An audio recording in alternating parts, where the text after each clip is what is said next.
en cuenta, ¿no?, cuando estaban en la segunda etapa.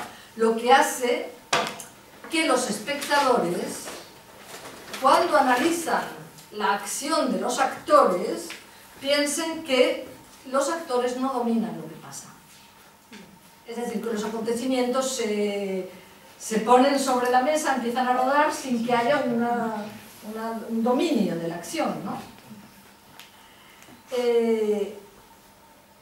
Es verdad que en los actores es donde va a cifrar Hannah Arendt eso que ella va a llamar después, lo veremos en el último capítulo, la felicidad pública, que el otro día me referí, y es el hecho de que existe en el hecho de participar activamente en debates, en decisiones, en discusiones, en confrontaciones, hay un placer íncito en la acción.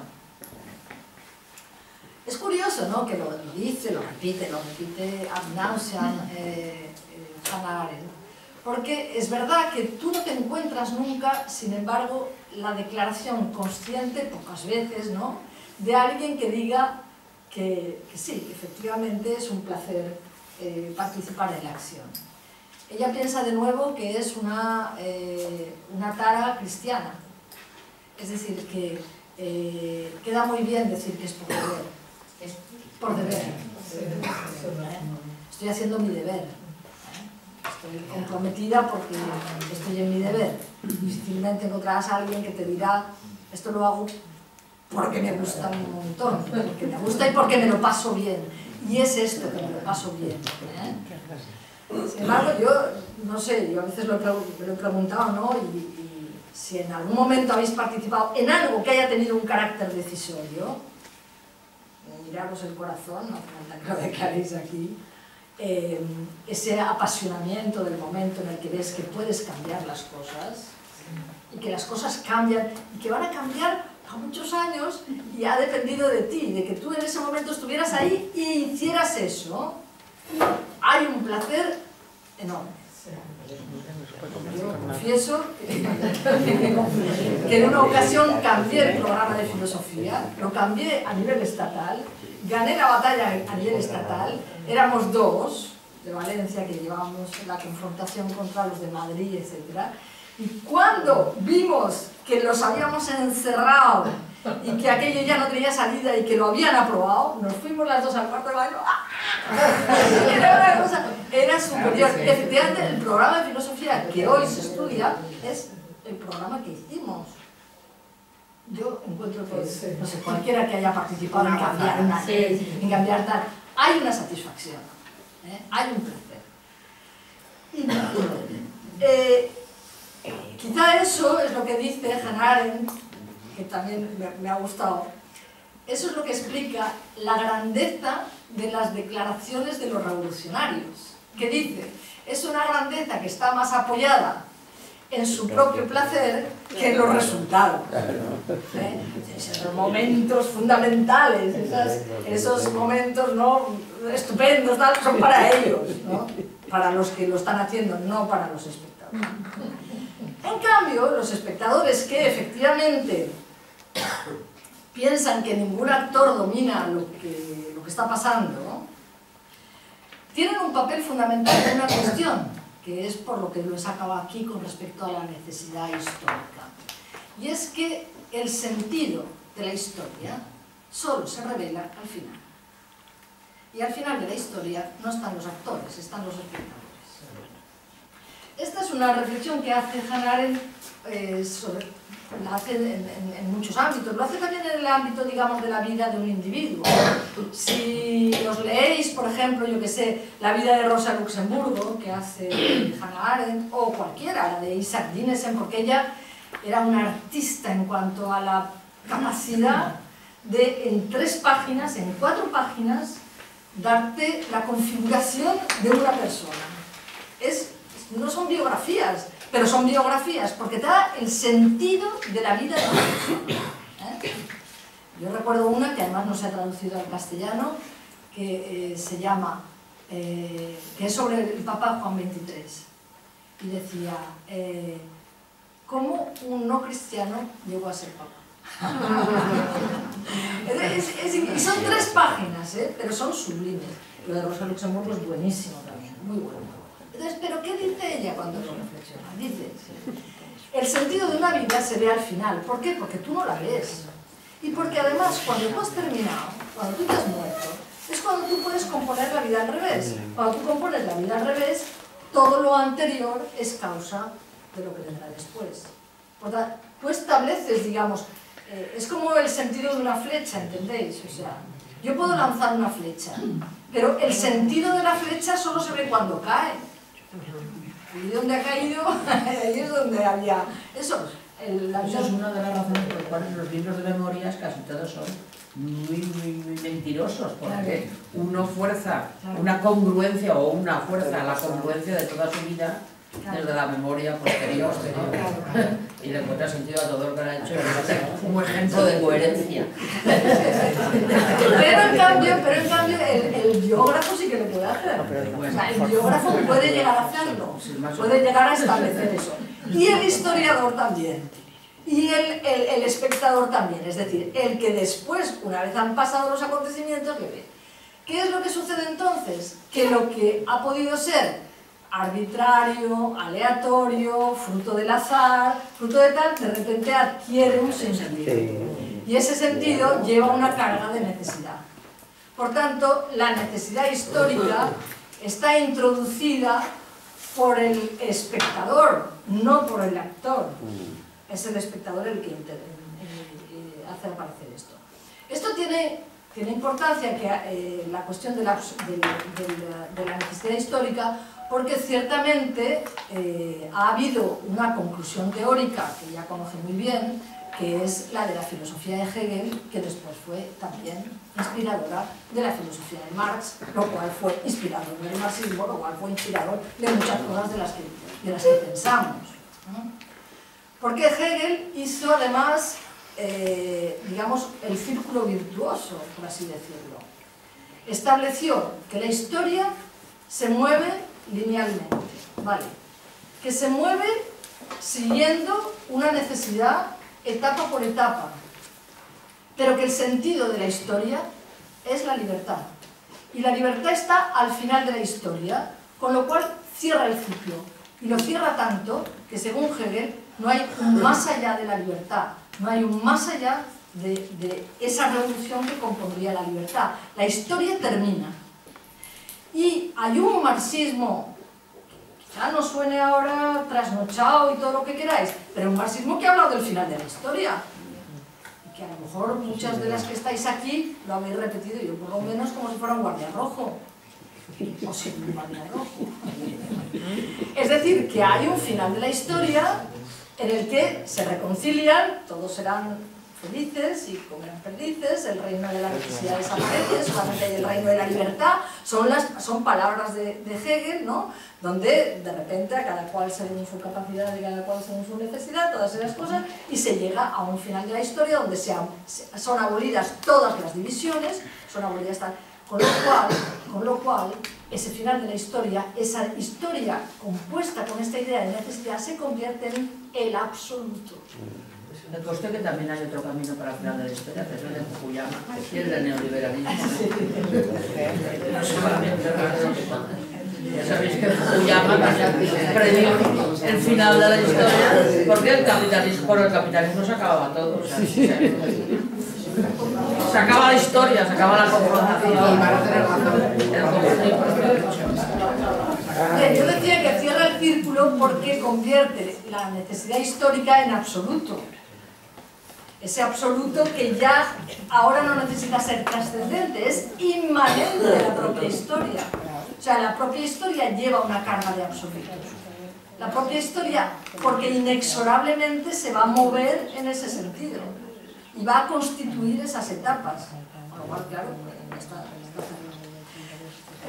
yo terminaré diciendo que Hannah Arendt dice, también se lo he leído varias veces, que desafortunadamente muchos revolucionarios, a la hora de ponerse a hacer la revolución, han seguido más los dictámenes de la historia que el ejemplo de los actores revolucionarios. Es decir, si en vez de saber, predecir, creer saber lo que ya va a pasar, ¿no? Y seguir, por tanto, en la vía de la historia, o lo que reclama la historia, se hubieran fijado más en lo que hicieron los protagonistas de la historia, lo que hicieron los actores, lo que hicieron los revolucionarios, pues quizá habrían sacado enseñanzas más valiosas, y que se no hubieran sido tan cómplices a veces de ciertas cosas que han sucedido ahora en la historia.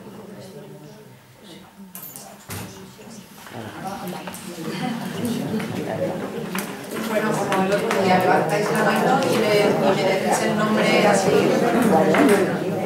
disimuladamente. O no, como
Una pregunta para Maite.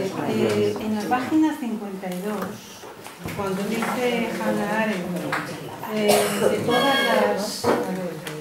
el pueblo oprimido se ha revelado frecuentemente en gran parte de la legislación antigua, solo puede entenderse como una salvaguarda frente a la amenaza siempre latente, aunque raramente realizada de una... No sabemos dónde está. ¿Página 52? Sí. ¿Eso está edición? Sí, sí. Entonces, ¿Qué párrafo? Perdona. párrafo, la mitad, pero más abajo. después de eso no podemos... El pueblo oprimido, sí. El pueblo oprimido, pues, me ha llamado la atención, bueno, me ha llamado la atención muchas cosas, pero esto me ha llamado la atención porque es la legislación antigua. Yo creo que todas las, mi opinión es que todas las legislaciones, no la antigua, se entienden como un intento de salvaguardar el statu quo, ¿no? Sí. No sé por qué dice antigua. Esa era una de las cosas. Y relacionado con esto, también he dado vueltas a una historia que a mí me preocupa mucho, supongo que nos preocupa a todas, es el tema de la violencia. Y ella comenta en algún momento que la violencia se inscribe en el proceso, ¿no? En el estallido, porque es un cambio. Pero yo no la puedo ver así. Yo creo que la violencia está en las condiciones que provocan el estallido. O sea, la verdadera violencia está antes de que se produzca la revuelta e incluso el pensamiento de la revuelta. La violencia está en las condiciones de vida, siempre. La revolución rusa, la revolución francesa. Yo no sé si visteis una película que a mí me pareció una maravilla en la guerra civil, en todas las revoluciones. Aquella película de Ariane Mouchkine sobre la Revolución Francesa se llama 1789. Pues es que muestra con una claridad incluso plástica y gráfica, pues una película muy teatral, muestra muy claramente cómo la gente se está muriendo literalmente de hambre pagando los tributos, ¿no? Y ahora también. Sí, y ahora, que siempre, yo creo que siempre que hay un estallido revolucionario hay una violencia enorme previa a ese estallido. Otra cosa es que distingamos entre violencia y terror, por lo de cortar cabezas y tal. Pero yo no acabo de situar la violencia en la respuesta, sino en lo que provoca la respuesta. Por ejemplo, un ejemplo muy nuestro, el día de la manifestación por la violencia contra mujeres, la violencia machista. Yo de repente vi a una fila de chicas jóvenes vestidas de negro, embozadas, con un aspecto muy agresivo y lanzando consignas agresivas, y me entusiasmó. Entonces no sé cómo las perdí de vista y entonces iba buscándolas para hacerles fotos y para hablar con ellas y me encontré una amiga nuestra y se lo comento y me dice, no me digas, estoy enfadadísima con ellas porque van lanzando consignas muy violentas. Van diciendo que contra violación, castración. Y yo, me extrañó la respuesta de mi amiga, ¿no? Digo, claro, yo sí lo suscribo, ¿no? La violencia no está en la castración, está en la violación. Lo digo como ejemplo de... Entonces, a mí también me molesta la violencia, como a todo el mundo, me molesta la violencia del sufrimiento físico, de que además luego es un totum revolutum que nunca se sabe la justicia que tiene carácter violento. De todas maneras, yo creo que ahí habría que distinguir, yo creo que Arendt también lo hace a lo largo del libro, ¿no? Entre la violencia, digamos, de la multitud, de la violencia, digamos, de la revuelta, de la multitud, de la plebs, por así decirlo, que es una violencia pues, ciega, ¿no? Se podría decir ciega en el sentido de que evidentemente se produce muchas veces digamos porque está vinculada a la estructura violenta de la opresión, ¿no? De la opresión política, aunque Arendt no entra para nada en la opresión social. Bueno, luego lo veremos en el capítulo siguiente.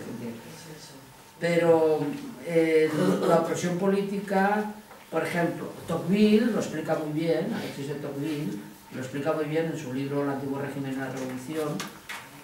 Explica que en Francia, durante un larguísimo proceso, durante una etapa muy larga, que fueron casi 200 años,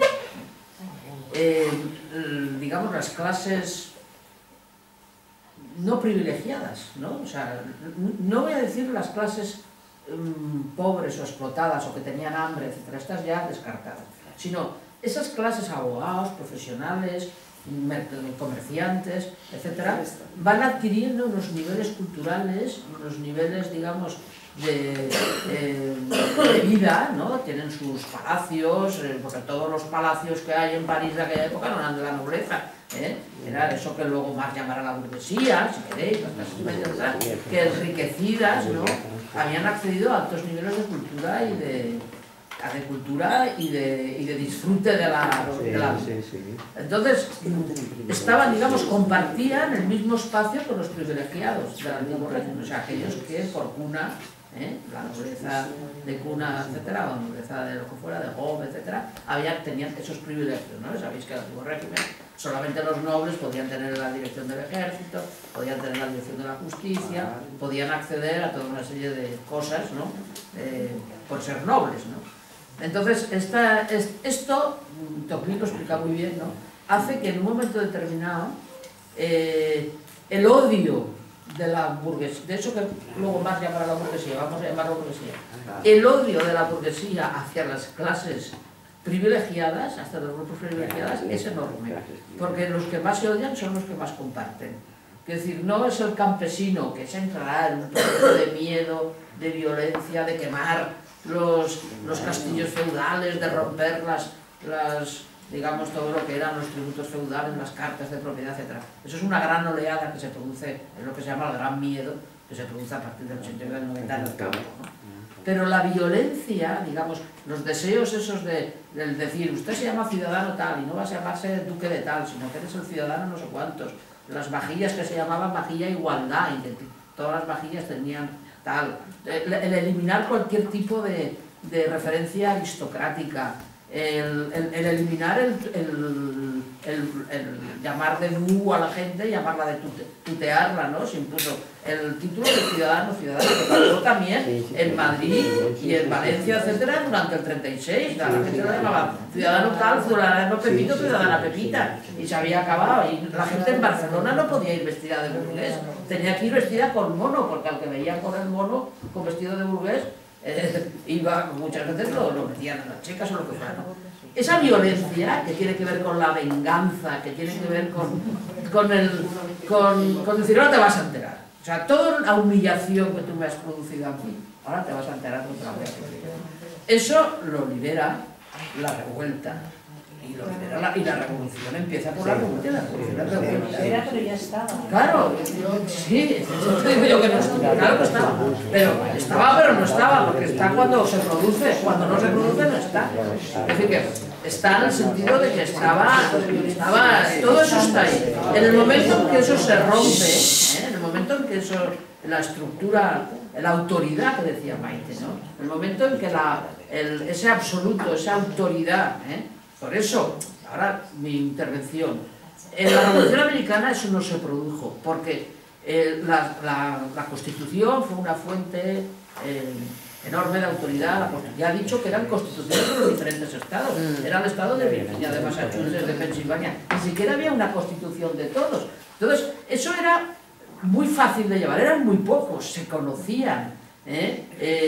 No había un problema social, porque allí todo el mundo tenía tierra, y el que no tenía tierra se iba más allá y la conseguía. No había aristocracia en Estados Unidos, eso también lo explica Marx. No hay aristocracia, no había iglesia. No, es que de eso no estamos hablando, de eso ya hablaremos. De eso ya hablaremos. Me estoy refiriendo a que las condiciones de igualdad que había en Estados Unidos, de igualdad social en el sentido de acceso a la propiedad, eso lo dice Arendt, ¿no? Precisamente, ¿cómo se vivía en Estados Unidos? Se vivía muy bien. Ese ejemplo de cómo vivía la gente allí, etcétera, ¿no? Todo eso le quita violencia a la Revolución Americana. La instituye en el nivel de lo político, por así decirlo. Instituye en el nivel de cómo regular, como decía Maite, el espacio público y que una serie de leyes, etcétera, rijan el diálogo político, la convivencia, etcétera. Era un enorme territorio, es decir, que las condiciones de Estados Unidos no tienen, por eso he dicho yo antes, eran 2,5 millones, medio millón de esclavos. El territorio era enorme, estaba por conquistar. Uno de los problemas que ellos querían, una de las cosas que resolvieron con su constitución, además, y independizándose de los Estados Unidos, fue acceder a la conquista más allá de los Apalaches, porque el Jorge III no les dejaba la conquista. Estaban los españoles, estaba la Luisiana, estaba cual. Ellos consiguieron poder ir más allá de los Apalaches, con lo cual establecieron una libertad de mercado total, absoluto, ¿no? Y un principio de propiedad, libertad de mercado, etc. Todo eso, de alguna manera, evita, ¿no? Además, muchos de ellos no habían nacido allí, venían de fuera, acceden a los derechos políticos y a la participación política a través de la inmigración. Entonces, ahí no dicen eso, todos los hombres nacen igual, no sé qué, pues allí no había nacido casi nadie, eso lo dicen venían, ¿no? Entonces, claro, no lo tienen los negros, no lo tienen los indios, luego no lo tendrán en la isla de él y se quedarán todos los inmigrantes esperando que les dan. Los chinos, la cantidad de chinos que fueron y que eran esclavos también, los chinos de Estados Unidos, construyeron los ferrocarriles. Entonces, en principio, la Revolución Americana se salva de todas esas bajas pasiones y es un modelo y yo no estoy de acuerdo con Ana Arendt, además me lo ha hecho ver muy bien, es un modelo de institucionalización política, es una forma de la política muy decantada, y además nosotras que hemos tenido un poco la concepción marxista de la historia, ¿no? Sigo teniendo muchas cosas, porque no es una cosa como se quita así, ni me la quiero quitar tampoco, no se trata de eso, ¿no? No, pues quiero decir que se revisa, efectivamente. Es decir, que hemos tenido siempre muy presente la idea de que la revolución era fundamentalmente, era una revolución fundamentalmente social. Las revoluciones son sociales, la lucha contra el antiguo régimen. Eso es verdad, pero en América fue una revolución fundamentalmente política. Y Ana Arendt te sitúa en ese nivel de lo político, que esa otra tradición de la revolución había menoscabado, ¿no? Yo eso se lo agradezco a la lectura de Ana Arendt, Y en ese sentido se entienden fenómenos que no se